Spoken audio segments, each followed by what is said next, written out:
Agama atau keyakinan merupakan hak mutlak seseorang. Tak seorang pun berhak mencampuri, menghakimi, atau menentukan agama setiap individu. Hal ini disebabkan agama merupakan urusan hati dan hidup setiap orang dengan Tuhannya melalui kepercayaan yang diyakininya. Namun biasanya perpindahan keyakinan seseorang, terutama public figure, dapat menimbulkan kontroversi. Padahal hakikatnya ganjaran surga atau neraka bagi seseorang ditentukan oleh jalan hidup masing-masing orang, bukan karena pengaruh orang lain. Pemirsa, dari sekian banyak kisah perpindahan keyakinan seseorang, berikut On The Spot telah merangkumnya dalam 7 kisah mu'alaf di negara minoritas.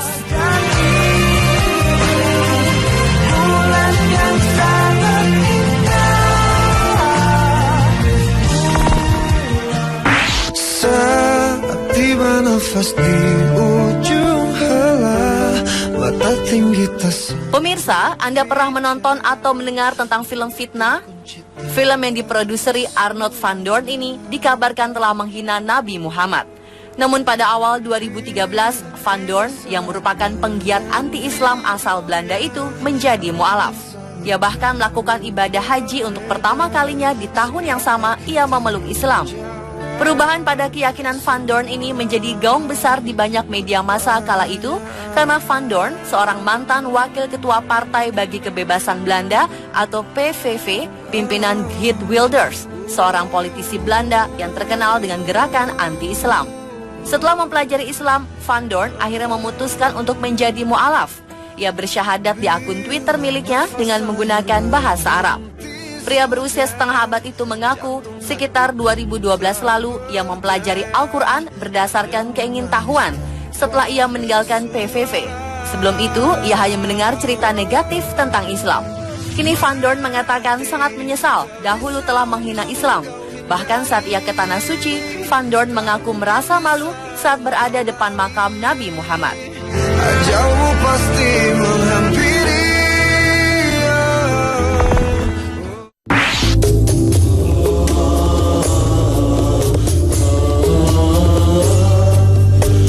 Banyak jalan seseorang beralih keyakinan menjadi seorang muslim. Salah satunya adalah anggota polisi militer Amerika, yaitu Terry Holzberg Jr.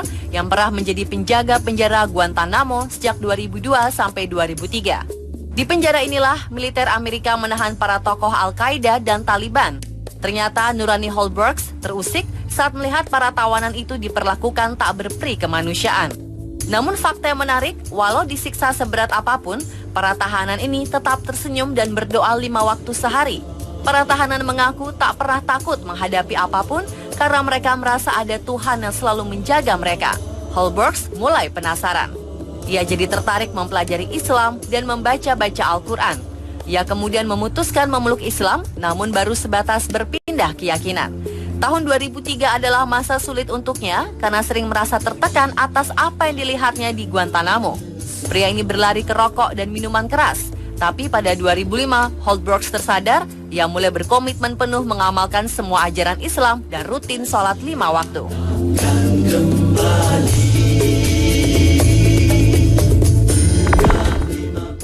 Cinta yang tulus di dalam hatiku telah bersemi. Melihat penampilan yang penuh tato dan berambut panjang, mungkin tidak banyak yang mengira bahwa Taki Takazawa adalah seorang imam masjid. Ya, selama 20 tahun Takazawa adalah penato para anggota Yakuza, geng mafia terbesar dan terorganisir yang paling ditakuti di negeri yang mayoritas beragama Shinto itu. Tapi pandangan negatif pada penampilan fisiknya itu berubah saat Takazawa mengkumandangkan azan. Allahu Akbar, Allahu Akbar, la ilaha illallah. Perkenalannya dengan Islam secara tidak sengaja terjadi di wilayah Shibuya. Saat itu Takazawa melihat seseorang dengan kulit dan janggut putih. Orang itu juga mengenakan baju dan turban warna putih. Orang itu memberikan sebuah kertas dan menyuruh Takazawa membaca kalimat tertera bersama dia. Kalimat itu ternyata syahadat, pengakuan pada keesaan Allah Subhanahu wa taala dan Muhammad sallallahu alaihi wasallam sebagai utusannya. Meski tak paham secara keseluruhan, namun Takazawa pernah mendengar sepintas tentang Allah dan Muhammad. Pertemuan dengan orang serba putih itu ternyata membekas di ingatan Takazawa. 2 tahun setelah memeluk Islam, Takazawa bertemu lagi dengan sosok inspiratifnya itu di Arab Saudi saat Takazawa melaksanakan ibadah haji dan menimba ilmu beberapa bulan di Mekah. Nama Takazawa kemudian terkenal lantaran ia menjadi satu di antara 5 imam masjid besar di Jepang. Kini imam di sebuah masjid di Tokyo itu mencantumkan nama Muslim Abdullah yang berarti hamba Allah Subhanahu wa Ta'ala.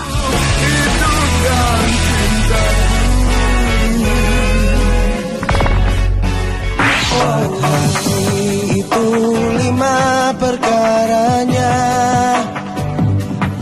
Di era 1960-an hingga 1970-an, siapa yang tak kenal Cat Stevens, musisi asal Inggris yang populer dengan lagu Morning Has Broken, Moonshadow, atau Father and Son. Di tengah kejayaan, kekayaan, dan popularitas, pria yang bernama asli Stephen Demeter Georgiou ini terkena tuberkulosis akibat gaya hidup dan kebiasaan yang menenggak minuman keras dan narkoba. Saat mendekati kematian, Cat Stevens menyadari bahwa dirinya hanyalah sepotong jasad saja. Ia kemudian mempelajari berbagai agama, kepercayaan, numerologi, sampai dunia mistis dari timur. Hingga suatu kali, Cat Stevens menerima dan membaca Al-Quran dari saudaranya yang baru saja pulang dari Yerusalem. Dalam keadaan semakin parah, ia kemudian memutuskan untuk berkunjung ke Yerusalem. Ia datang ke masjid dan duduk di sana. Tahun 1977, setelah 1,5 tahun membaca Al-Quran, Cat Stevens memutuskan memeluk Islam. Ia mengucapkan 2 kalimat syahadat di Masjid New Regent London dan mengganti namanya menjadi Yusuf Islam.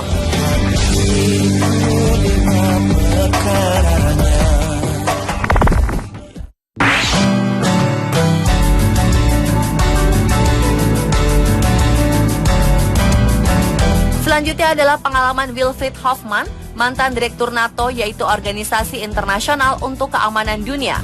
Hofmann diangkat menjadi duta besar Jerman untuk Aljazair tahun 1987 dan menjadi duta besar di Maroko tahun 1990 hingga 1994. Namun tiba-tiba Hofmann menggemparkan Jerman saat ia menerbitkan buku yang berjudul Der Islam al-Alternative atau Islam sebagai Alternatif pada 1992.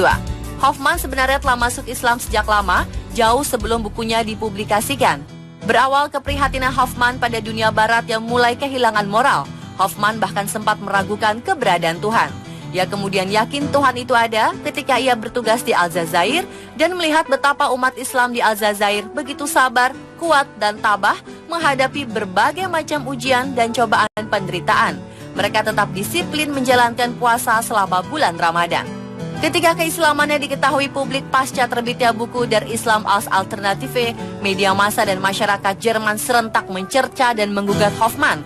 Sampai-sampai televisi Jerman mensyuting Hofmann saat ia sedang melaksanakan sholat di atas sajadahnya di kantor Duta Besar Jerman di Maroko.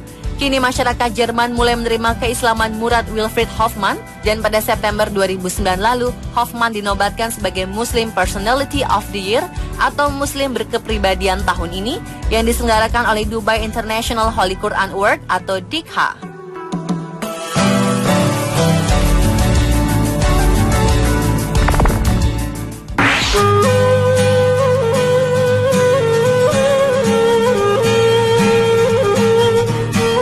Dan Lila adalah 2 remaja putri kota Aubervilliers, Prancis yang lahir dan besar di tengah keluarga non-muslim. Namun 2 saudara yang berayahkan Yahudi ini justru terpikat dengan Islam. Awalnya sang ayah, Lohong Levi, mendengar kedua putrinya berhenti makan babi. Tidak lama kemudian, Alma dan Lila berniat melaksanakan puasa penuh pada bulan Ramadan, lalu menunaikan sholat 5 kali sehari seperti yang telah diperintahkan dalam Quran. Tak sampai di situ, kedua anak itu lama-lama mulai mengenakan jilbab dan di sekolah mereka tidak lagi berbicara dengan pelajar laki-laki. Keduanya tidak mengikuti lagi kelas-kelas olahraga karena mereka dituntut untuk memakai pakaian olahraga yang menampakkan bentuk tubuh mereka. Penampilan lahiriah mereka telah menimbulkan gejolak di kalangan para pelajar. Sekolah kemudian memerintahkan keduanya memakai pakaian sekolah seperti orang lain. Hebatnya, kedua saudara ini menolak hingga setelah perdebatan yang panjang, keduanya dikeluarkan dari sekolah. Lohong Levi sang ayah mempertahankan hak anak-anaknya untuk mematuhi ajaran agama Islam. Ia bahkan mendukung dan bangga karena kedua putrinya tetap menunjukkan identitas keislamannya seperti ia selalu menunjukkan identitas keyahudiannya.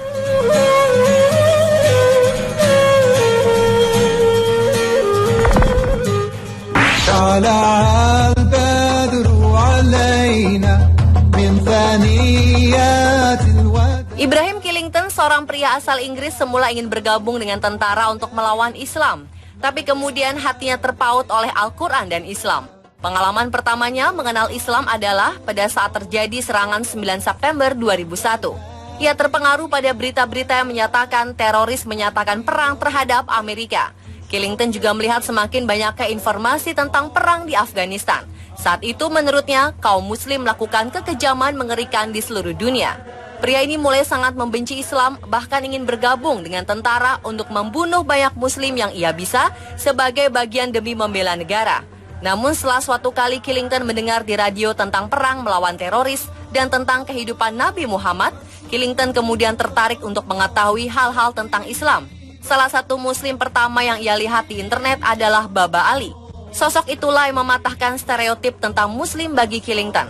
Pria ini kemudian memutuskan untuk meminjam Al-Quran dari kampus, lalu pergi ke masjid, hingga akhirnya ia memutuskan memeluk Islam.